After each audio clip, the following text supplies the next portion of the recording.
Amis auditeurs, bonjour. L'équipe de Lumière sur le chemin vous souhaite une très bonne année. À la fin de l'émission, nous vous indiquerons un choix de publications disponible sur notre site internet www.mediachrist.net.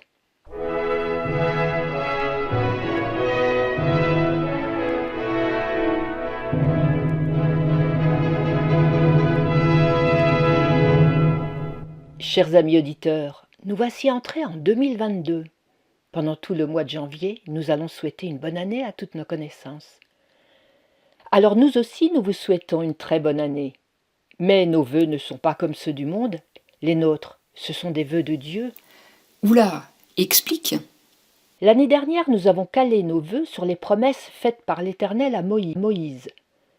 Cette fois, nous avançons dans le temps et nous regardons les promesses faites à Josué. Tu n'as rien de plus récent à nous proposer? Ça date? Les vœux de bonne année et bonne santé sont très sympas, mais pas très efficaces. Ceux de Dieu sont éternels, alors même s'ils datent, ils sont d'actualité. D'ailleurs, même si les enjeux ne sont pas tout à fait les mêmes qu'à l'époque de Josué, nous aussi nous faisons face à de lourds dangers. La pandémie nous accable toujours, et personne ne sait quelle en sera l'issue. Elle touche à notre santé, mais aussi à notre mode de vie. Elle impacte l'économie, et donc le pouvoir d'achat, cher à nos concitoyens. Les tensions géopolitiques sont menaçantes. Elles ont l'air de s'aggraver partout dans le monde. Elles ne présagent rien de bon. Il y a de nouveau des bruits de bottes à l'horizon. De toute façon, l'avenir est incertain, par définition. Le futur fait peur, il angoisse, pour le plus grand bonheur des gourous et autres devins qui se remplissent les poches en vendant du rêve aux inquiets. Savez-vous qu'il y a en France plus de devins que de prêtres et de pasteurs? Il faut dire que tout à chacun peut s'improviser devin, ça ne requiert aucun diplôme. Et c'est diablement rentable. Alors oui, notre peur du lendemain s'explique, mais elle n'est pas justifiée. Le pasteur Wilbert Kreis en a livré une explication intéressante. Nous vous en faisons profiter aujourd'hui. Notre peur n'est pas justifiée, c'est l'Éternel qui nous dit cela. Au début du livre de Josué, Dieu affirme à Josué « Moïse, mon serviteur, est mort. Maintenant lève-toi, passe le Jourdain, toi et tout le peuple, pour entrer dans le pays que je donne aux enfants d'Israël.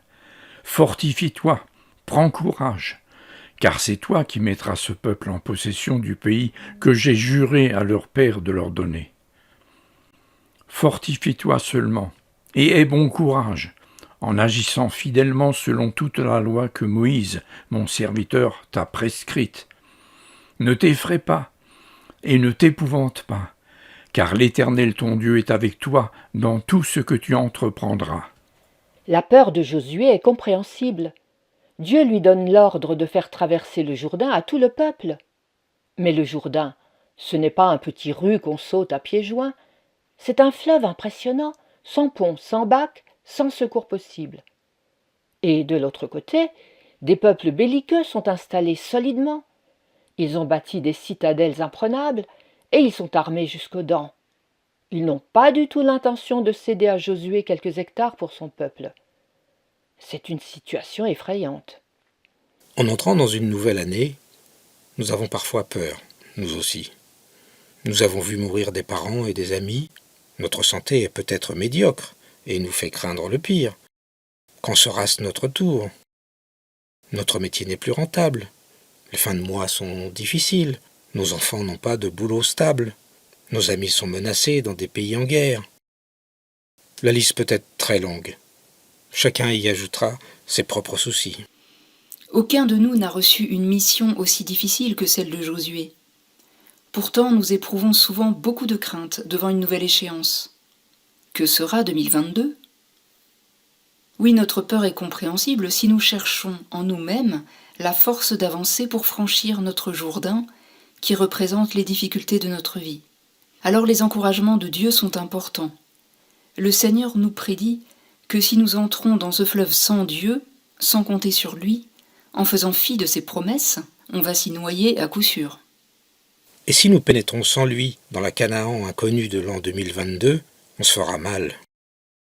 Il n'y aura personne pour marcher avec nous, personne pour nous guider quand le chemin se fera obscur, et il n'y aura personne pour nous relever quand nous tomberons. Personne pour essuyer nos larmes. Personne pour nous délivrer dans le danger. Et finalement, personne pour nous sauver quand nous mourrons. Terrible. Notre peur de l'avenir s'explique, mais elle n'est pas justifiée. Dieu a promis à Josué « Je suis avec toi, comme je l'ai été avec Moïse. Je ne te délaisserai pas, je ne t'abandonnerai pas. Josué, tu ne te tiens pas seul sur la rive du Jourdain et à la frontière de Canaan. Josué, je serai avec toi comme j'ai été avec Moïse. Je ne t'abandonnerai pas. Fortifie-toi, prends courage. » Chers amis auditeurs, ces promesses sont aussi pour nous. On n'est jamais seul et on ne revient jamais à la case départ quand on marche avec Dieu. Notre Dieu était avec Moïse quand il fit franchir la mer Rouge au peuple d'Israël pour entrer dans le désert. Il était avec Josué quand il traversa le Jourdain et entra dans Canaan. Il était avec Daniel dans la fosse aux lions. Il était avec Job quand il appela Dieu dans sa grande détresse. Dieu les a tous sauvés. Dieu a fait encore plus. Il a délivré de la puissance du péché et de la mort tous ceux qui croient en lui. Depuis notre baptême, nous appartenons à Christ par son sacrifice sur la croix et sa résurrection. Alors c'est sûr, pendant cette nouvelle année, il veut être aux côtés de chacun de ses enfants. Je ne te délaisserai pas, je ne t'abandonnerai pas. Fortifie-toi et prends courage. Il l'a dit à Josué. Il le dit à chacun de nous. Nous pouvons compter sur lui, car ses promesses sont intangibles et immuables. Ces promesses sont aussi inconditionnelles. Mais elles ne sont efficaces que si elles sont reçues avec foi. Dieu ne peut rien donner à une main fermée, à une main qui se détourne de lui et qui va chercher son bonheur ailleurs. Si nos regards sont tournés vers lui et notre main tendue vers lui, alors, et alors seulement, Dieu peut nous faire traverser nos Jourdains et nous faire pénétrer dans nos Canaans inconnus. Puis, il nous conduira dans la Canaan céleste pour la vie éternelle. Voilà pourquoi il nous dit « Fortifie-toi et bon courage, en observant et en mettant en pratique toute la loi que t'a prescrite Moïse, mon serviteur. Ne t'en détourne ni à droite ni à gauche, afin de réussir partout où tu iras. » Que ce soit bien clair, les deux choses vont ensemble. D'une part, traverser le Jourdain pour entrer dans Canaan en donnant la main à Dieu, et d'autre part, lire, entendre et mettre en pratique sa parole. Nous ne devons pas les séparer parce que Dieu ne les sépare pas. Le Dieu qui a dit à Josué « Je ne t'abandonnerai pas, je ne te délaisserai pas. » lui a dit aussi « Observe et mets en pratique toute la loi que t'a prescrite Moïse. » La loi prescrite à Moïse, c'est tout le Pentateuque, les 5 livres du début de la Bible, les 5 livres de Moïse. Ces livres racontent l'histoire du peuple élu, annoncent le salut de l'humanité par le Messie et présentent les commandements donnés au peuple. Ici, il faut préciser que la loi de Moïse que nous devons suivre encore aujourd'hui, c'est la loi morale des 10 commandements. Nous ne sommes plus soumis aux lois cérémonielles depuis que Jésus est venu accomplir la loi. C'est donc là, dans sa parole, que Dieu me dit « Ne crains pas. » C'est là qu'il vient à ma rencontre en Christ Jésus. C'est là que j'apprends tout ce qu'il a fait pour moi et qu'il continuera à faire. Là, il devient clair pour moi que mes péchés, mes fautes et mes erreurs, la maladie, la souffrance et la mort n'auront pas le dernier mot. Là, mon Dieu me dit et me répète que je suis en route vers une autre Canaan plus géniale, vers la terre promise pour l'éternité. L'évangile de Noël, qui deviendra celui du vendredi saint et celui du matin de Pâques, nous donne courage, espérance et joie. Cet évangile est un don gratuit que personne ne peut mériter. Nous pouvons seulement le recevoir avec gratitude par la foi.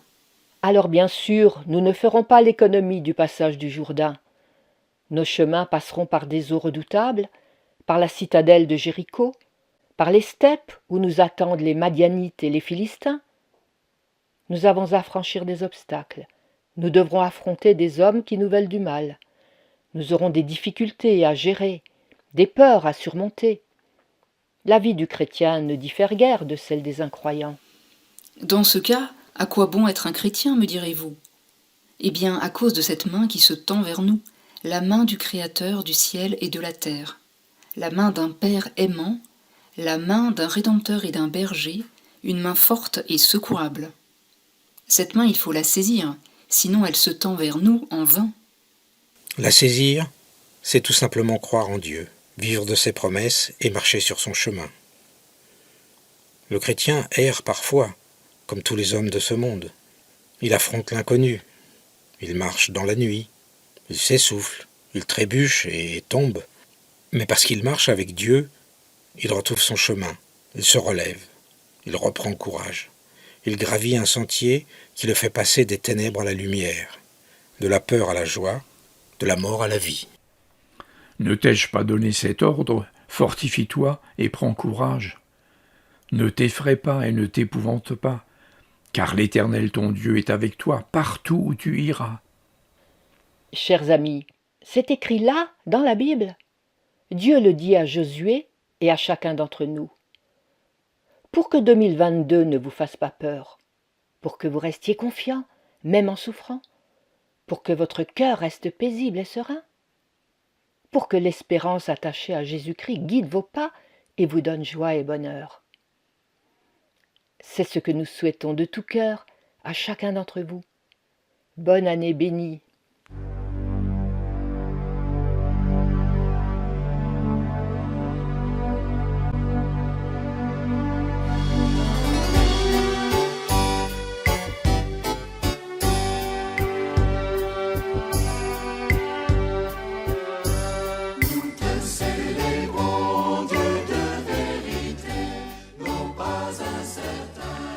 Prions ensemble.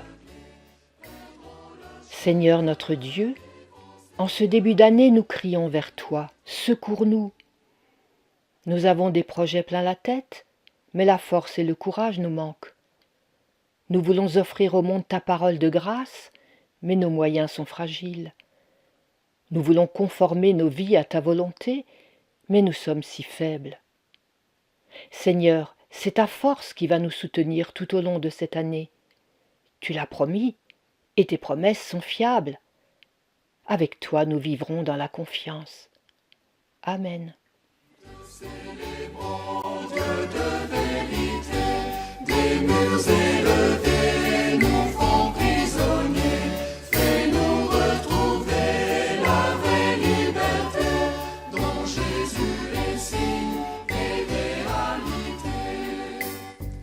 Nous te célébrons, Dieu de charité.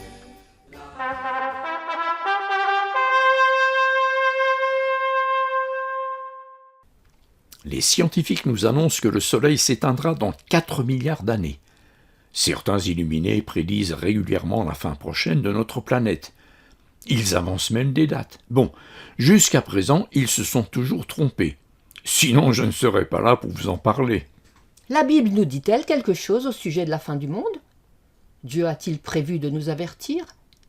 Il me semble que c'est important de savoir. Si tout s'arrête demain, il faut que je prenne mes précautions. Oui, Dieu n'a pas caché ce qu'il a prévu. Jésus lui-même en a parlé lors de son passage sur la terre. Vous pourrez trouver ces renseignements dans notre brochure intitulée « La finalité du monde ». Vous la trouverez sur notre site www.mediachrist.net.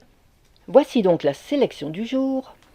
La brochure « La finalité du monde », notre magazine Amitié luthérienne et notre cours biblique par correspondance vous sont offerts. Adressez-vous à notre site internet www.mediachrist.net ou retrouvez-nous sur YouTube. Vous y trouverez tous ces renseignements, un catalogue de nos publications et bien d'autres informations. À bientôt!